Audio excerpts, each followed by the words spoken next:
Brum brum brum! Nandito na naman si Batong Brum Brum! Ha ha ha! Hi mama! Ha ha ha! Mga kabrum brum, may nakita na naman tayong tutulog sa tabi ng kalsada. Mga kabrum brum, bigyan na natin ito ng pagkain. Let's go! Punta tayo sa KFC mga kabrum brum para bumili ng pagkain para ibigay doon sa natutulog sa tabi ng kalsada. Tulong na naman tayo ngayong gabi mga kabrum brum doon sa natutulog sa tabi ng kalsada. Sa bigay na naman tayo ng pagkain at saka pera mga kabrum brum. At least man lang sa ganitong paraan nakatulong na naman tayo. At may napasaya na naman tayo ngayong gabi mga kabrum brum. Let's go mga kabrum brum, bibili natin pagkain. Let's go!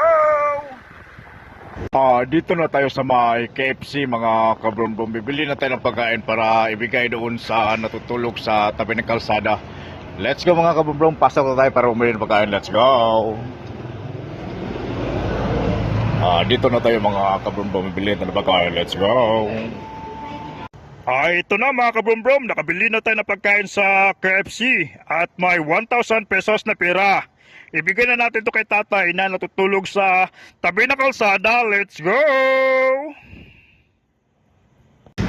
Let's go mga kabrum-brum, yatay na natin ng pagkain doon sa natutulog sa tabi ng kalsada. Patulong na naman tayo ngayong gabi mga kabrum-brum doon sa natutulog sa tabi ng kalsada. Kabigay na naman tayo ng pagkain at saka pera mga kabrum-brum. At least man lang sa ganitong paraan nakatulong na naman tayo. At may napasaya na naman tayo ngayong gabi mga kabrum-brum doon sa natutulog sa tabi ng kalsada. Masaya siya sa binigay natin pagkain at saka pera. Sa ganitong paraan nakatulong tayo sa kanya mga kabrum-brum. Pagising niya mamayang umaga may pagkain siya at may pera siya. Masaya siya sa binigay natin. Let's go mga kabrum-brum, ihatid natin itong pagkain. Let's go! Nandun sa tatay mga kabrumbrum, natutulog, lapitan natin para ibigay itong pagkain KFC at saka 1,000 pesos na pera. Let's go, lapitan natin para ibigay pagkain. Dito siya mga kabrumbrum.